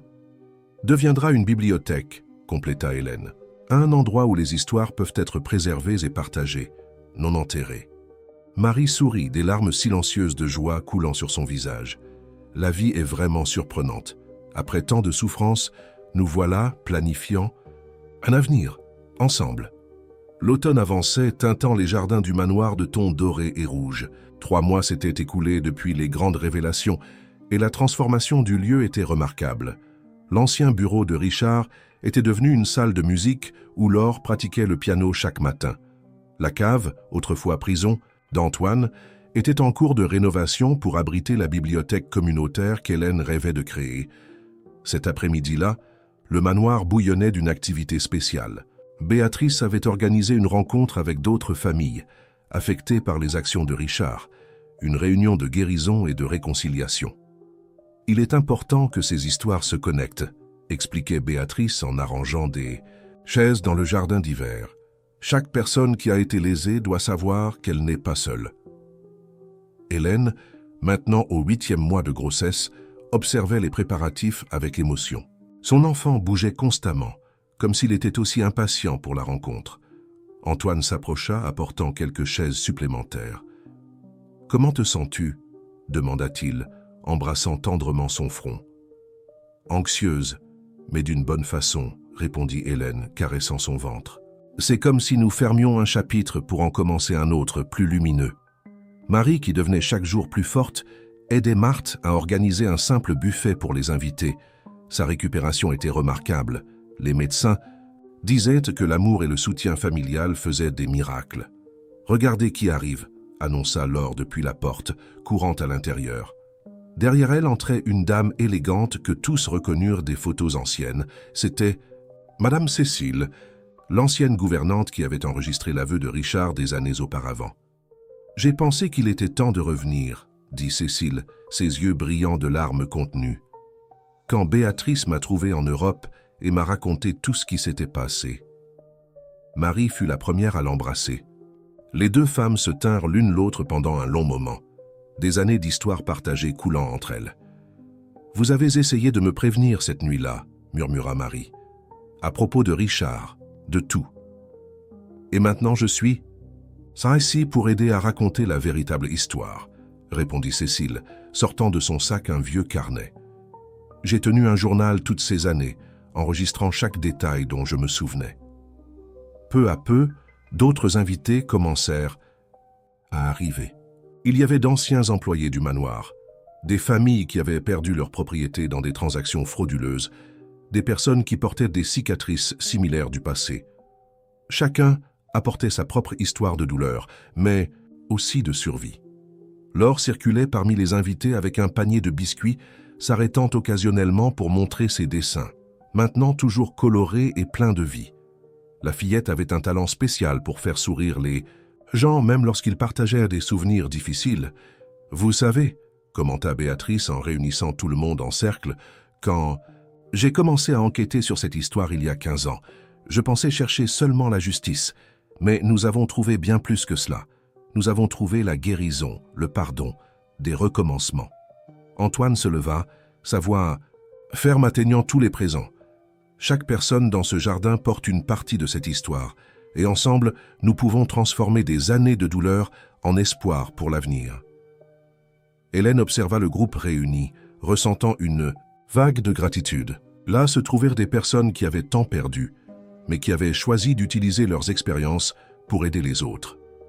L'empire de Richard, construit sur des mensonges et de la cruauté, était en train d'être transformé en quelque chose de complètement différent. « J'ai une annonce, » dit-elle, se levant avec l'aide d'Antoine. « Antoine et moi avons décidé de créer une fondation.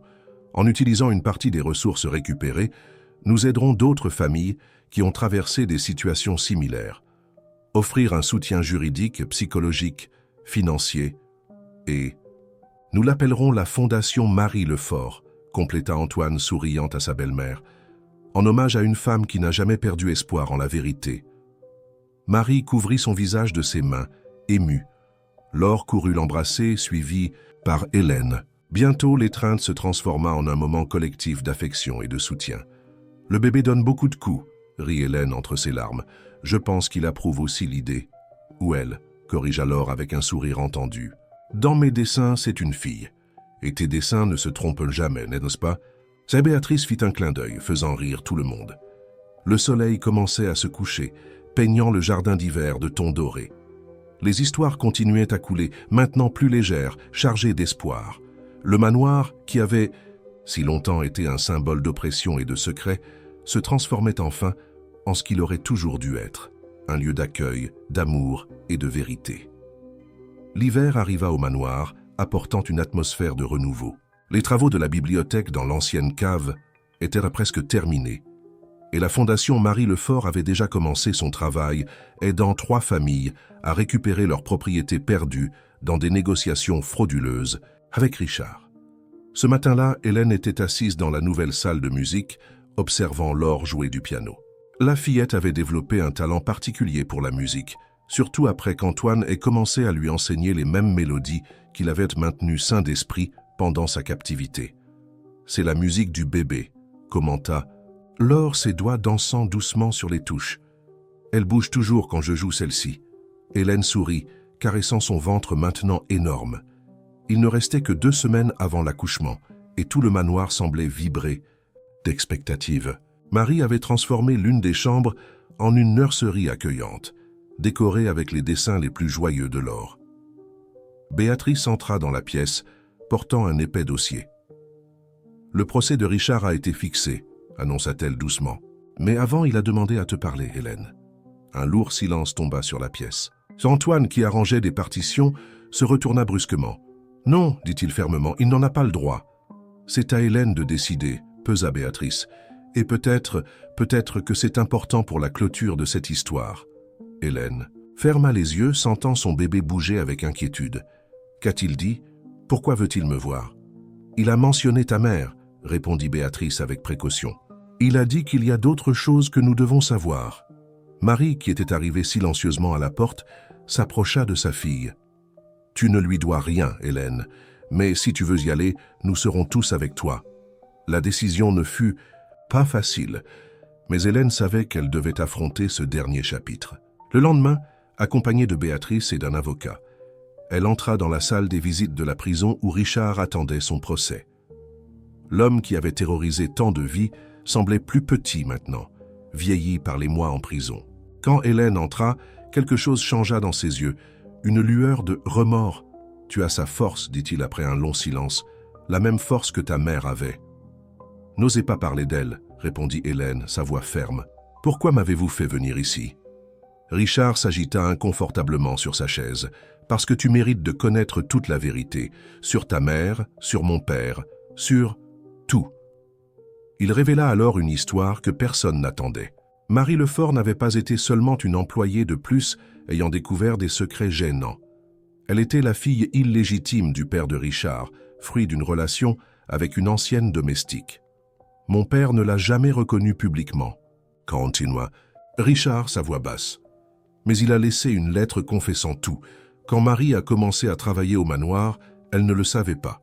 Mais plus tard, elle l'a découvert. Et puis elle a découvert aussi pour Antoine. C'était trop. Mon père a ordonné qu'elle soit réduite au silence. Hélène sentit le monde tourner. Alors vous êtes... Ton oncle, compléta Richard, un sourire amer sur ses lèvres. La vérité, c'est que je ne supportais pas de te regarder. Tous ces jours, voyant son visage, sachant que vous avez aidé à détruire votre propre famille, compléta Hélène, des larmes silencieuses coulant sur son visage. L'ambition nous aveugle, murmura Richard. Le pouvoir, l'argent, tout semblait plus important que les liens du sang. Je suis devenu exactement comme mon père. Où est la lettre ? Intervint Béatrice, son instinct journalistique aiguisé. Dans le coffre derrière le portrait principal de la bibliothèque, la combinaison et la date de naissance de Marie. Richard regarda directement Hélène. Tu as droit à tout, Hélène. Pas seulement par l'héritage d'Antoine, mais par le sang des Dubois qui coule dans tes veines. Hélène se leva, une main protectrice sur son ventre. Je ne veux pas de votre empire, Richard. Je veux seulement que la vérité soit connue, que justice soit faite. Et elle le sera, garantit Béatrice. Chaque page de cette histoire sera révélée. Avant de partir, Hélène se retourna une dernière fois vers Richard. Savez-vous ce qui est ironique ? Tous vos efforts pour maintenir le pouvoir, pour cacher la vérité, et à la fin, l'Empire est revenu aux mains de ceux à qui il aurait toujours dû appartenir, non par avidité ou manipulation, mais par amour et justice. En quittant la prison, le soleil se couchait à l'horizon, peignant le ciel de teintes rosées. Hélène sentit son bébé bouger vigoureusement. « Elle est agitée aujourd'hui », commenta-t-elle souriant à travers ses larmes. « Elle » demanda Béatrice, surprise. « Laure avait raison », répondit Hélène, caressant son ventre. « C'est une fille, et je vais l'appeler Espérance, parce que c'est ce qu'elle représente pour nous tous. » Sur le chemin du retour vers le manoir, Hélène pensait à la façon dont le destin avait des manières surprenantes de tisser ses trames. Ce qui avait commencé comme une quête de justice s'était transformé en un voyage de découverte, de révélation et, par-dessus tout, d'amour. La lettre trouvée dans le coffre changea tout et rien en même temps. Elle confirmait l'histoire de Richard et ajoutait des couches de complexité au passé. Mais le présent qu'Hélène et sa famille construisaient était plus fort que n'importe quelle révélation. Le manoir était particulièrement agité ce dimanche matin. La bibliothèque communautaire allait être inaugurée et des dizaines de personnes s'étaient rassemblées pour l'événement. L'ancienne cave, autrefois lieu de ténèbres et de souffrances, resplendissait maintenant avec des étagères de livres, des coins lecture confortables et, plus significativement, une immense fresque peinte par Laure. « C'est notre histoire », expliquait fièrement la fillette aux visiteurs, pointant les différentes scènes qu'elle avait représentées. Mais avec une fin heureuse. Marie, élégante dans une robe bleue, guidait les invités à travers la bibliothèque, expliquant le projet de la fondation. Sa convalescence était complète et elle irradiait la force et la dignité qui avaient toujours été ses traits caractéristiques. Chaque livre ici représente une possibilité de transformation, expliquait-elle. Tout comme notre histoire s'est transformée de tragédie en triomphe. Antoine, qui avait pris la présidence des entreprises du bois, désormais complètement restructurées, observait tout avec un sourire serein. À ses côtés, Hélène se reposait dans un fauteuil confortable, son ventre annonçant que le moment de l'accouchement était proche. « Tu ressens quelque chose ?» redemanda-t-il pour la 10e fois ce matin-là, remarquant qu'elle fermait parfois les yeux et respirait profondément. « Juste les contractions d'entraînement habituelles, » sourit Hélène, mais il y avait quelque chose de différent dans ses yeux. Bien que... À ce moment, Béatrice monta sur une petite estrade improvisée pour faire le discours d'inauguration.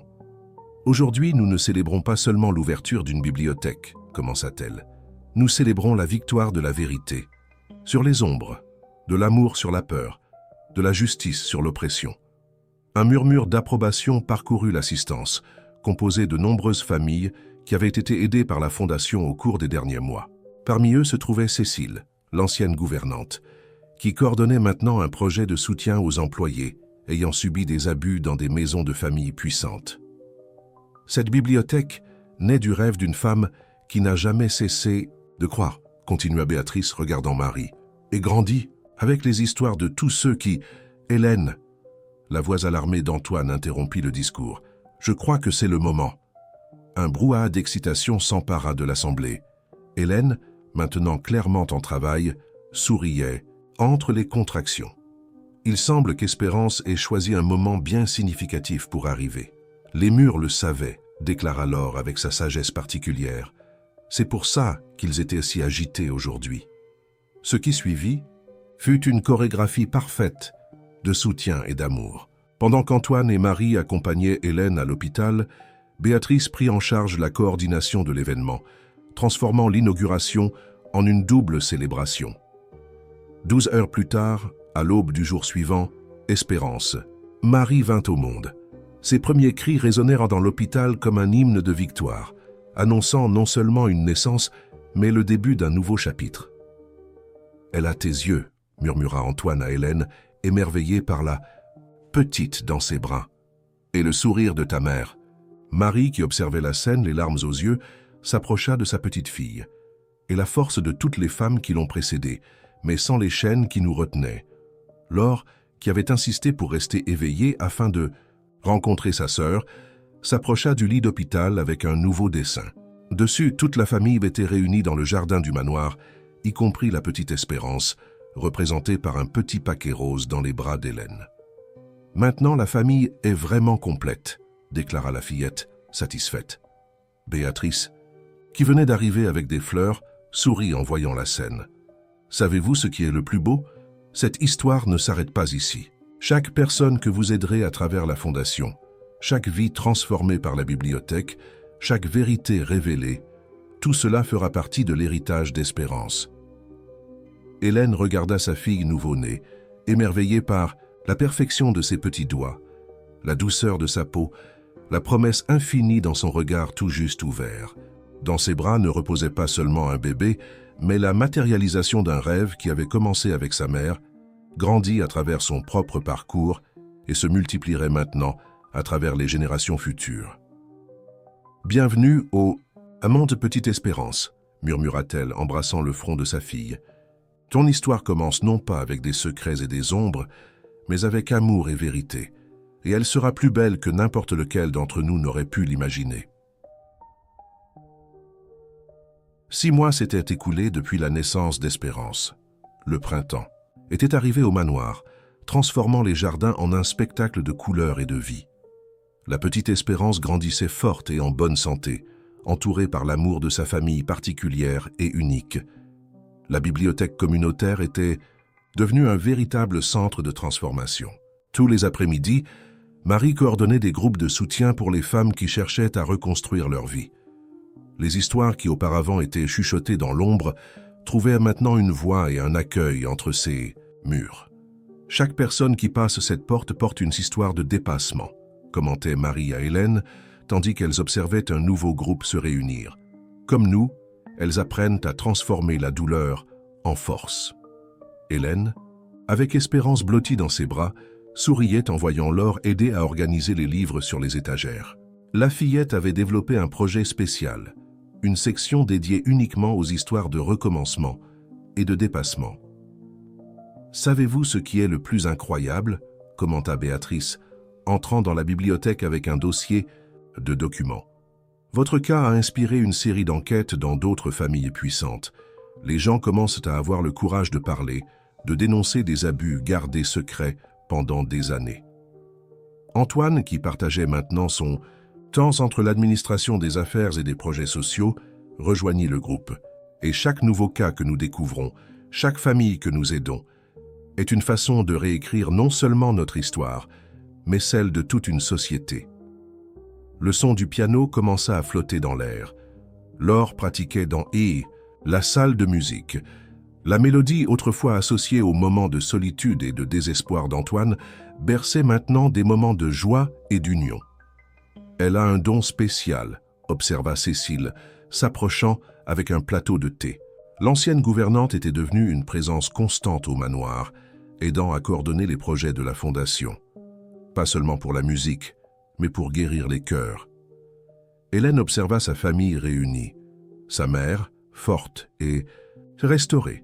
Antoine, enfin libre d'être l'homme bon qu'il avait toujours été. Laure s'épanouissant dans ses talents et sa sensibilité. Béatrice transformant des vérités en instruments de justice. Et la petite Espérance, qui grandissait dans un environnement d'amour et de transparence. Parfois, commenta Hélène, berçant doucement sa fille, je pense à comment tout a commencé, avec une femme enceinte effrayée traversant ses portails, portant non seulement un bébé, mais le poids des secrets et des injustices. Et regardez-nous maintenant, sourit Marie, embrassant sa fille. Nous avons transformé un empire construit sur des mensonges en un phare d'espoir pour les autres.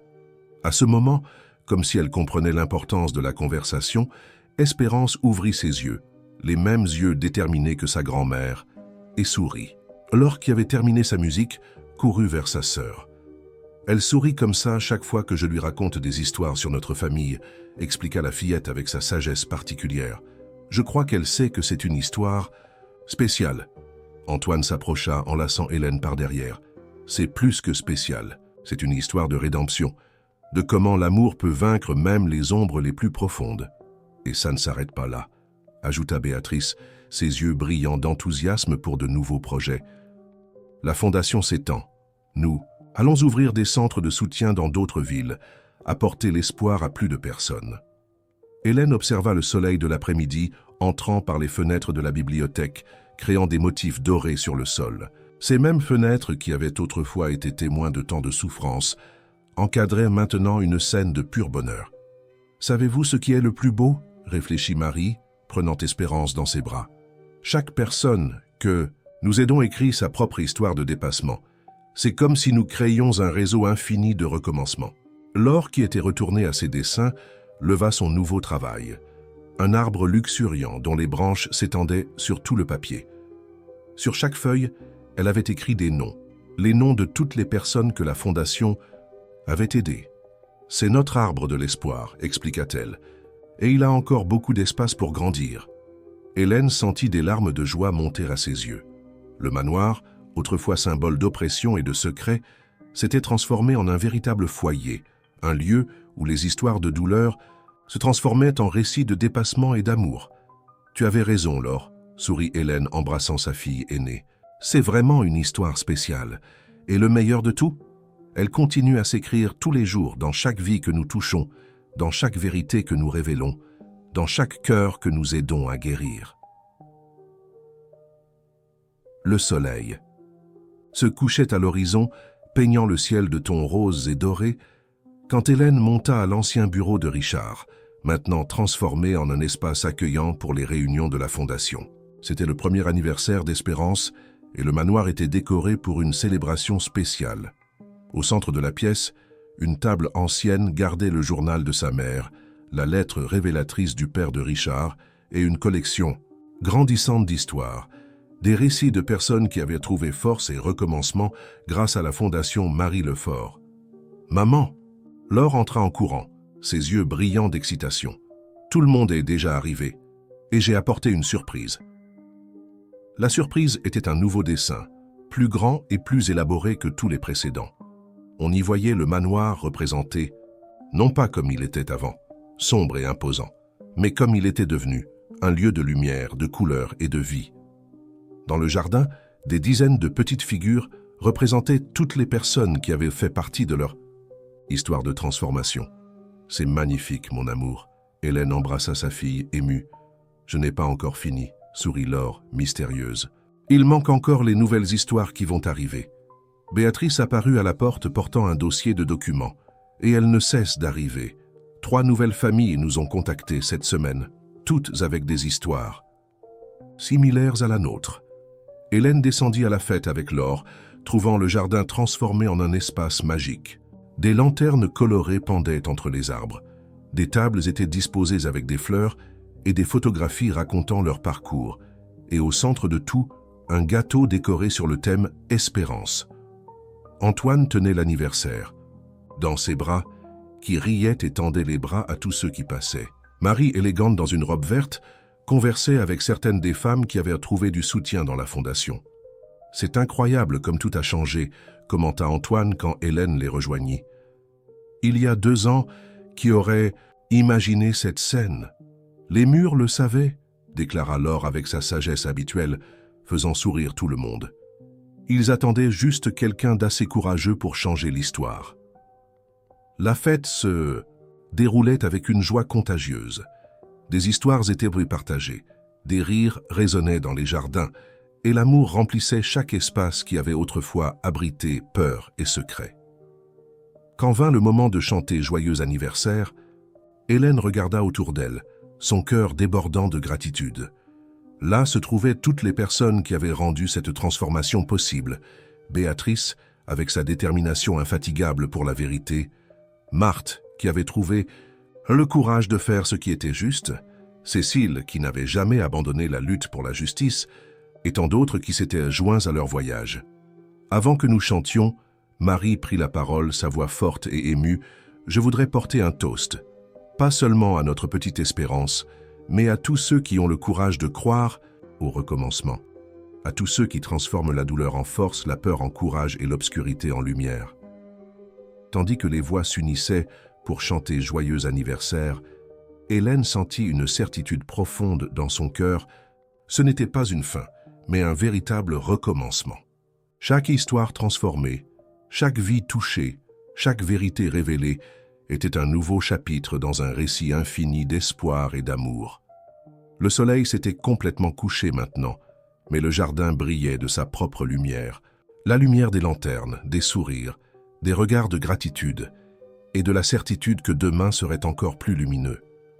Laure, qui observait sa sœur essayer de souffler la bougie avec l'aide d'Antoine, murmura à Hélène « Tu sais, maman, je crois que c'est la meilleure partie de notre histoire. » « Quelle partie, mon amour? » « La partie où nous découvrons que la fin heureuse n'est que le début de quelque chose d'encore plus beau. » Hélène serra ses 2 filles dans ses bras, sentant l'amour et la vérité qu'ils avaient conquis avec tant d'efforts. Le manoir, des Dubois autrefois symbole de pouvoir et d'oppression, était maintenant un phare d'espérance, un témoignage vivant que l'amour, quand il est nourri par la vérité et le courage, a le pouvoir de transformer non seulement une famille, mais des générations entières. Et ainsi, sous le ciel étoilé de cette nuit spéciale, l'histoire qui avait commencé avec une femme enceinte, déterminée franchissant les portails d'un manoir sombre, continuait à se déployer en milliers de nouveaux commencements, prouvant que le véritable pouvoir ne réside pas dans des empires construits sur des mensonges, mais dans les liens d'amour qui nous unissent et les vérités qui nous libèrent.